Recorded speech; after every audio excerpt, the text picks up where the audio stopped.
Hey folks, the beauty of these cameras we have nowadays. Dwayne from Grandpa's Garage, the little garage that could, bringing you part two of welding in a new repair panel on the bottom of my 1934 Terraplane 3-window coupe conversion project. Gonna start the welding a little bit here, so thought I'd bring you back and catch you up. And thanks for continuing your support and watching my channel. Really appreciate it, and look forward to doing more and bringing more content and stepping along through the process. Just want to remind people that if they want to have a little quick look at things, I've got a few posts up. So if you go to my channel, go to the post setting, and I think I've got 3 posts right now, and what they are is a few pictures of different vehicles that I've worked on or own, and I'm going to continue to post some more like that. And along with the pictures, there's just a little write-up on it, really quick, so you can probably look at it, read it in a minute, and you're done.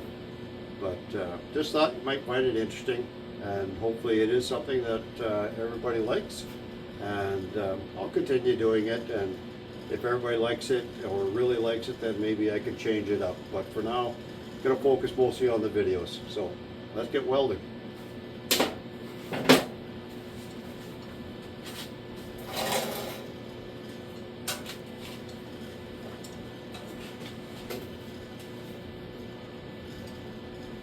Oh yes, another thing that really important that I was told many years ago is when you're doing welding, and especially if you're doing a lot of it, get comfortable, because it's just hard if you're bent over a panel or whatever. So for here, I can bring this to a very comfortable level. I can see my welds real good. I'm comfortable. I'm sitting. My legs aren't getting tired. But it's not when you start that makes a difference. It's where you end. And at the end of it, if you've been standing hunched over a panel for an hour, that's really hard on your back. So we gotta protect our bodies, because they're the only ones we got.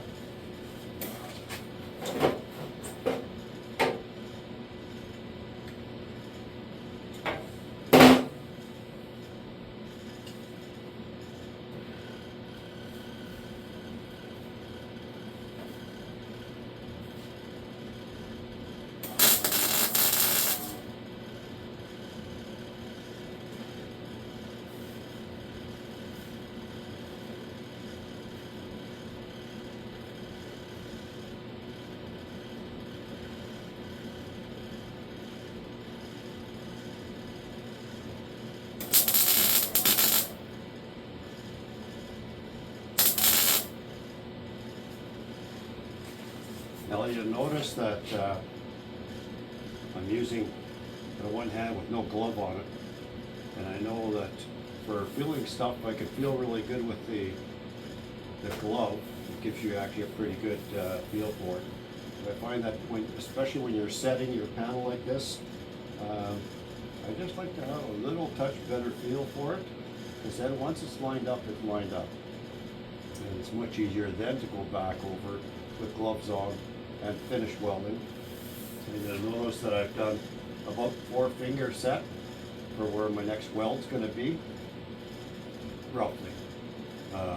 We'll do that, go through the panel, check it out, and then we'll come back to start, and we'll weld in between. And keep on doing that until we've gone the entire way across. Now, especially on a large panel like this, you want to really let these things cool down, because if you don't, this thing will get away on you, and it'll be almost impossible to straighten out properly without a ton of work. So, all right, back at her.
other thing you'll notice is that when I'm doing these, just a small tack. It doesn't take much to hold the panel together.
All right, so now what's happened here is, as I mentioned before, usually when you're welding your panel, even with these tiniest of tacks, things will tend to pull together, and you gotta be careful because you don't want to let them get too tight, because then it'll cause a buckle, which, again, that's another piece that you don't want to have to try and be working out. Let's see if this will fit in there or not, or if it's too tight. Yeah, it's a little bit tight there. So what I find I like to do is whatever gauge of metal I'm using, that's the amount of gap I like to maintain for my welds. And this in particular is 18 gauge, and the interior panel grips are set with 18 gauge. So for where I am at right now with this is I'm going to pull that one out. I think these ones I can move, and if I can, I'll use them, and if I can't, well, then we take them out, and that just means that our gap is suitable if we can move it, fine, and if it's not, then yeah, we just gotta do whatever's necessary. All right.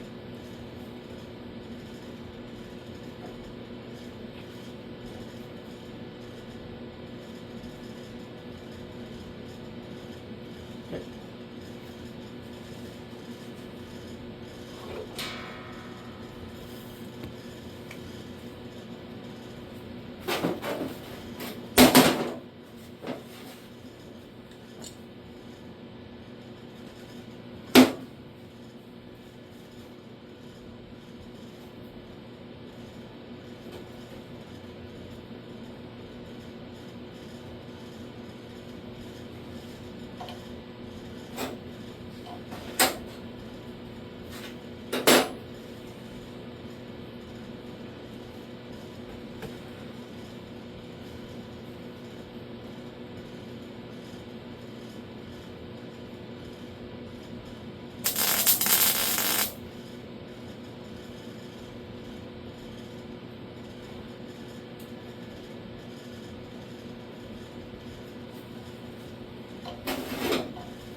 go.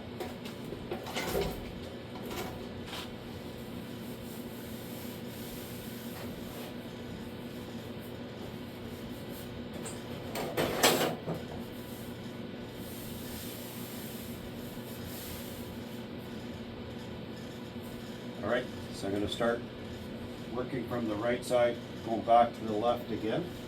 And probably once I'm done that, and that seam is basically locked in other than finish welding and grinding and so on, then we can turn the door over and start working at the flanging, getting that all bent over in place. I've got my panel crimping tool that we'll give it a try because I've used it on lighter gauge before, but not on this heavier gauge, which is the 18 gauge. If it works, great. If it doesn't work, well, we'll just be doing hammer and dolly work, which is fine. I got no problem with doing that. But for now, we'll do a few more welds.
Okay, so that's all tacked in there.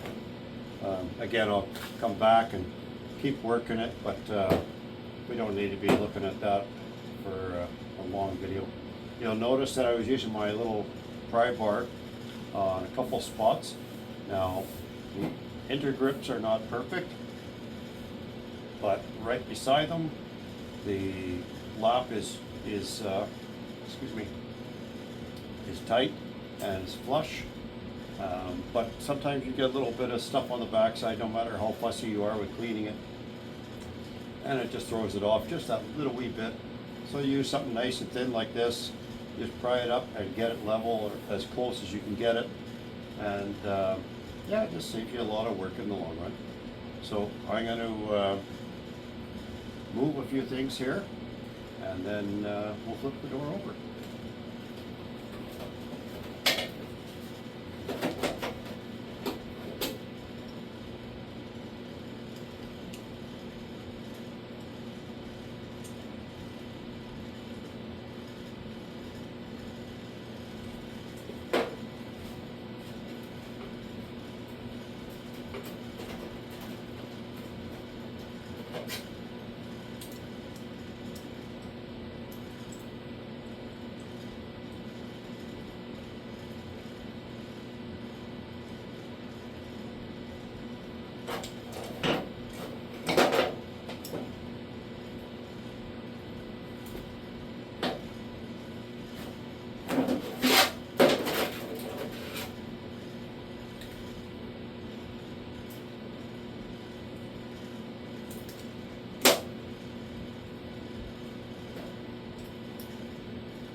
Look at that, that's really nice. The curvatures matching very closely. Yeah, I'm quite pleased with that. Well, let's get this shop bag off here and turn this thing over.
Okay, what I'm going to do, folks, is I'm going to bring you in for a little closer shot and show you a little bit more what it looks like on the back side here. So here we can see I've made some segmented cuts Those are to help around the corner because you're trying to gather the material. You need to shrink it one way or another. I did shrink it quite a bit, but you reach a point with the shrinks where if you go any further, it'll actually just tear. So you may as well make some tears, and then when I'm all said and done, this will all be welded up anyway, so it'll be nice and solid. Now we can see that this panel is actually lined up all pretty much perfectly here. A little bit more hammer and dolly work. Tack those in so that it locks them in. Likely what I'm going to do is actually get the corner. I'll just fit that with hammer and dolly, and then I'll bring my my tool for crimping the panel over so that on the long stretch of the panel, hopefully it'll make my job a little bit easier. And then again, I'll work from one side, come over to this side. Once that long piece is clamped into place, that'll pretty much lock things in where they're going to stay. And then it'll just be a matter of taking that flange there and bending that over with a hammer and dolly. But just thought I'd bring you in just so you can kind of see, you know, it's come along real nice. It's going to look really good when it's all done. When I'm finished with this, when it's all welded and ground and that sort of thing, I'll be coming back and running seam sealer on the joint. I know some people like to put the seam sealer in ahead of time. The only thing I find is it just, for me in particular, it makes a mess. And this is not really going to be seen for the most part, so if I seal it from the top side, it's sealing the edge of the material, and yeah, that's just the way that I'm doing it. It's not necessarily the perfect way to do it or anything like that at all. So all right, let's get this thing fitting down nice and solid. I'll put you back on the camera stand, and we'll carry on.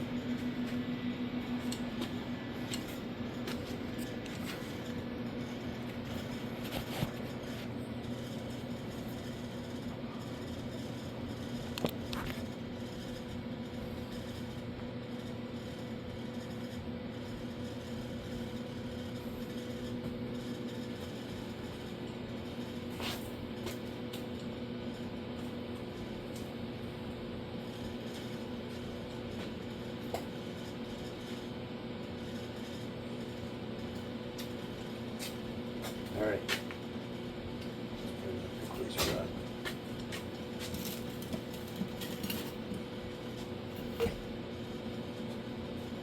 Now,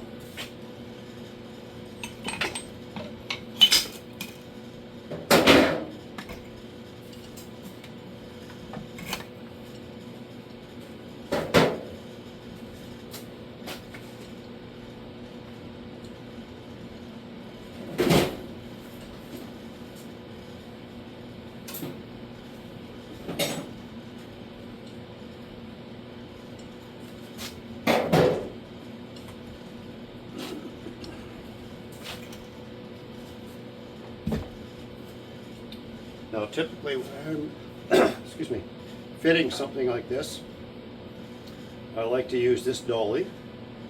It's got a nice, fairly flat surface on the one side, so you get decent contact and it doesn't create any kind of dents. The other side of it is got a definite curve or an arc, and that's good for different areas, but for doing a panel like this, I like to use the flat side. Now this dolly is another one that's a favorite of mine, but I find that when I'm doing an edge like this on a door skin, that if you use something like this, it'll tend to leave little marks on the face of the door, which I don't want. That's more body work that's completely unnecessary. So we'll stick to the flat one, and if we have to, we'll bring out the other one.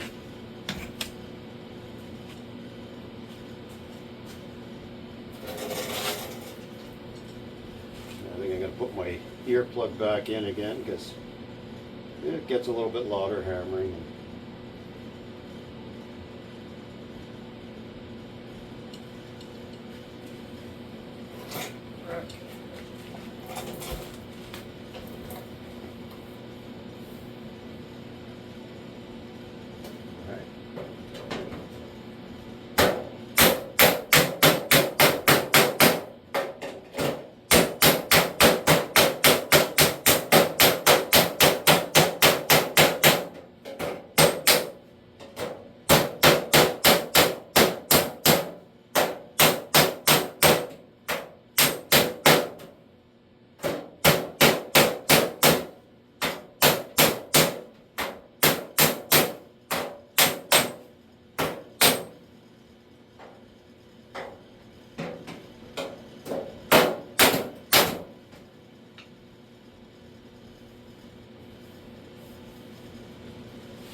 So you might want to, as you're going along on something like this, just go along, check it for contact, check it for smooth.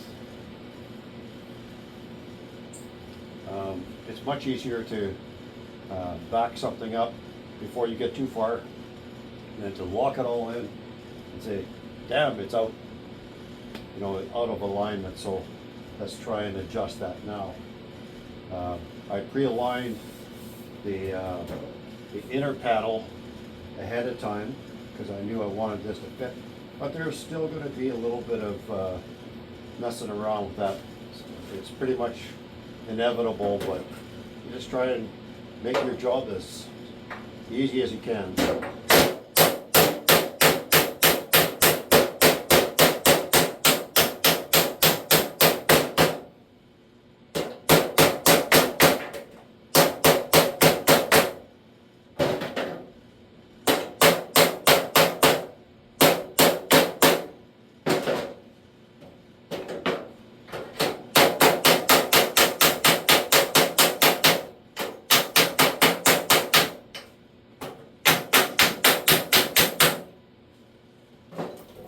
I switched between this hammer and my old timer. The old timer has the weight and it's got a chisel end, but unfortunately the chisel end is fairly short. So when you get into a spot like this, it's kind of hard to hit it, whereas this one has a nice long chisel. I can sneak right in there and get that inner edge, and yeah, just cleans it up real nice.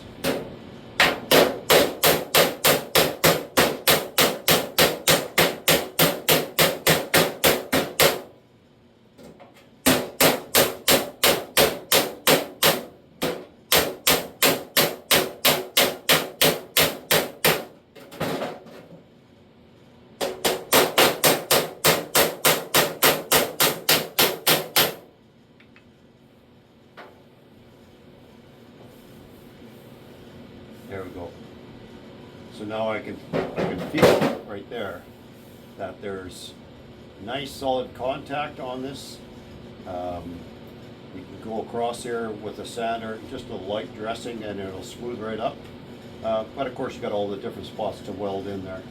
But on the back side now, there's no negative dents that I'm going to have to worry about.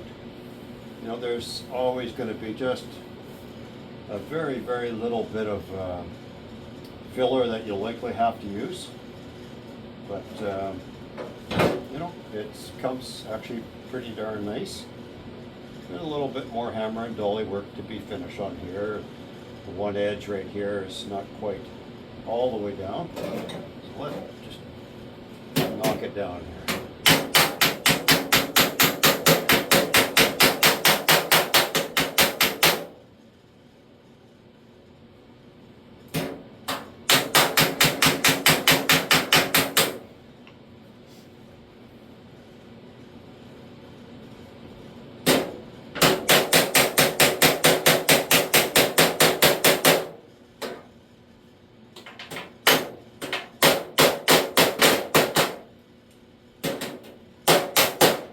So I'd have to say that probably a cross chisel style of hammer is the one I use the most.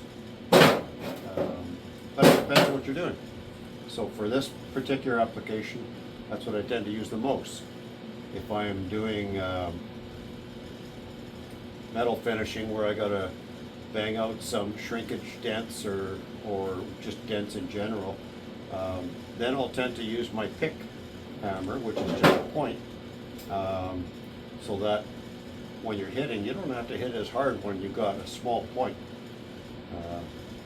Has a lot of force, that little point, so it just makes the job easier. So it's like you have a different tool for each application.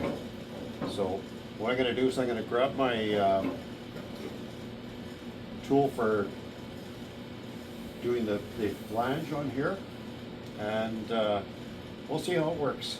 Hopefully it'll work okay, but I'm also fine if I had to hammer and dolly. But, I don't know, something about hammering metal is fun.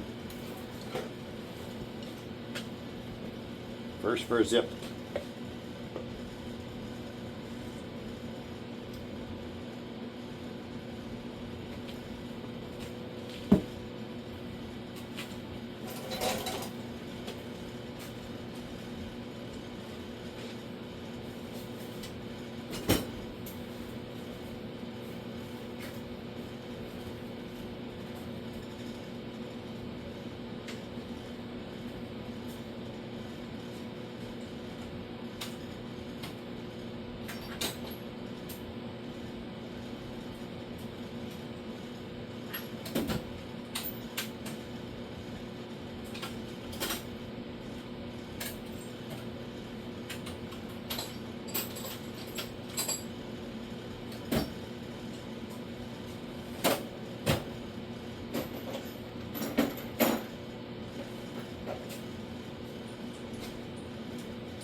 Okay, so here's the little tool.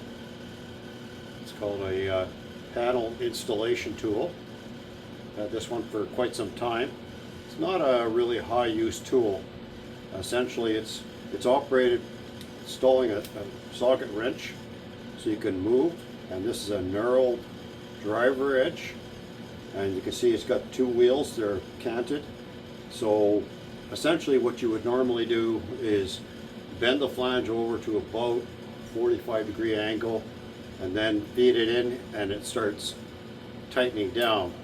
The handle on here loosens off so that you can get this section here in there, and then you snug it up. Don't make it super tight, you just snug it up, and then you use the socket to drive it along.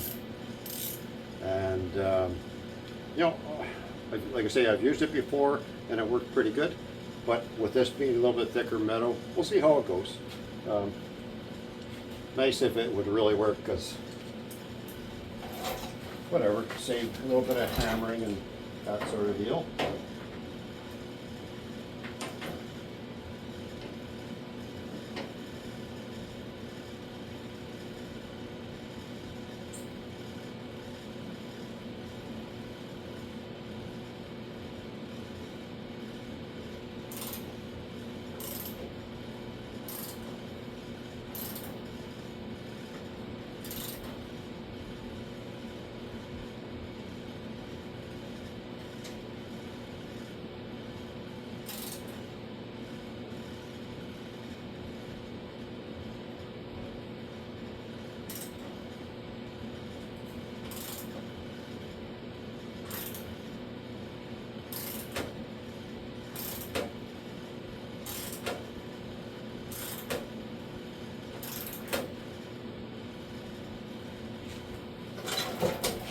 So you can see now, come along here, it's actually creating a very nice bend in there, come down real good. You do have to play with the adjustment on the handle here, because if it's too tight, it'll just bind and then you'll be fighting yourself. You want to keep your hand on the driving edge over here, and just keep it pushed into the panel best you can. Worst case that you have to do, you loosen off the handle and you push it back in and tighten it up again.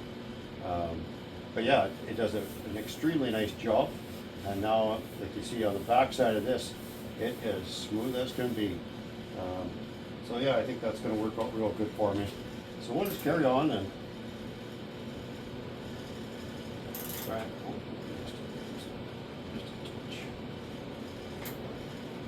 no, if you have to go over it a couple times, it's certainly not hard to do. Now, the other thing you want to do, make sure you do too, is keep pushing kind of up, because the tendency is going to be pushed down as you're pushing down on the ratchet, which then doesn't align your panel properly.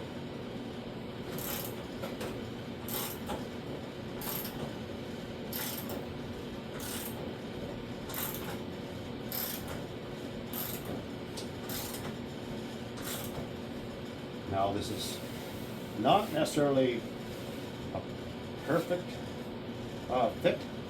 I'll go along and I'll hammer and dolly it, because you'll see from this side here, this edge is bent over real nice, a little bit more work required, but then it gets thicker all of a sudden, because this thing is just trying to bend it over, get it in an approximate location. You come along with your hammer and dolly, touch it up, and you should be done. Now this, where I've gone over right now, is fitting nice and tight to the skin, which is awesome.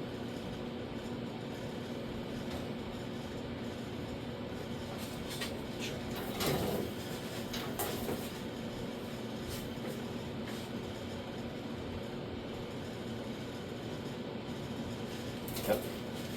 Really good.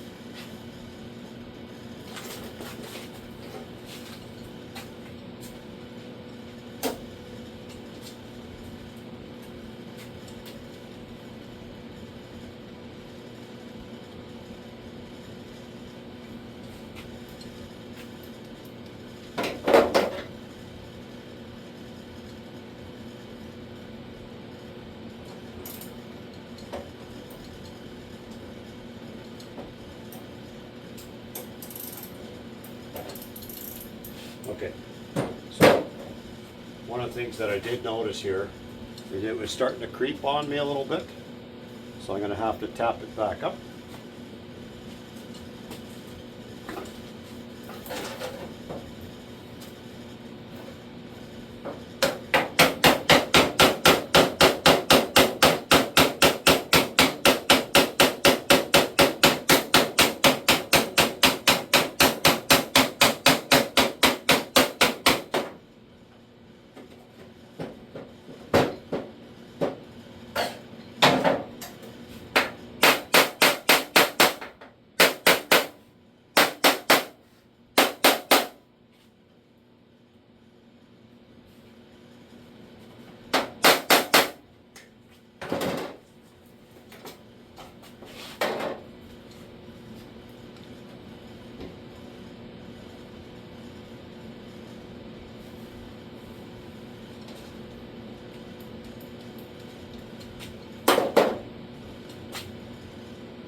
Now you notice that I used the flat chisel on here, pushed against there. You don't want to hammer too hard on the very bottom edge, because what that'll do is create a kink in the bottom, and then it's really difficult to fix that. So let's see what we're doing here.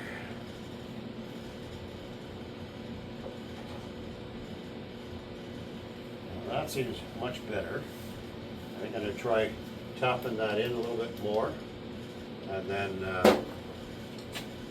I think I'm going to put a tack in the middle because I don't want it to move back out on me again. So let's give it a tap. We'll give it a tack, and away we go.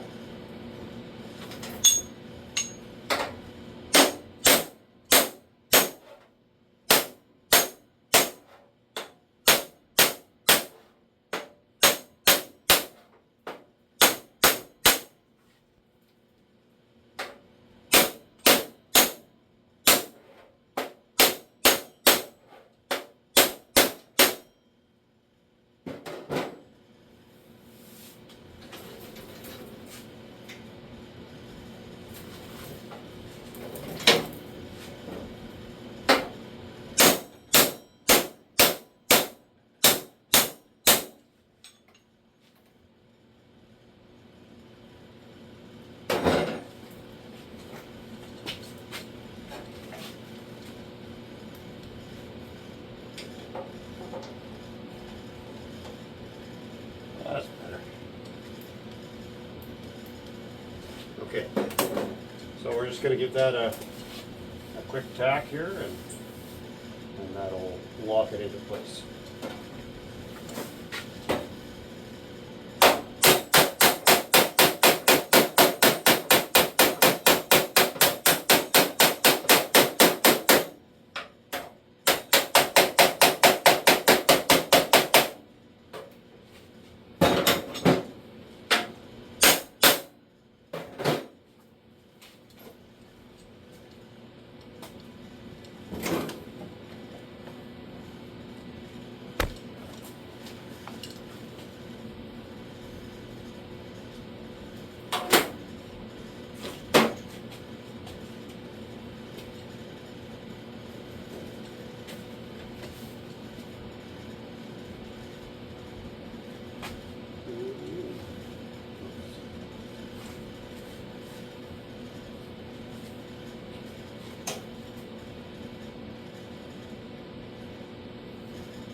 other thing you want to be monitoring on a regular basis is just the panel alignment.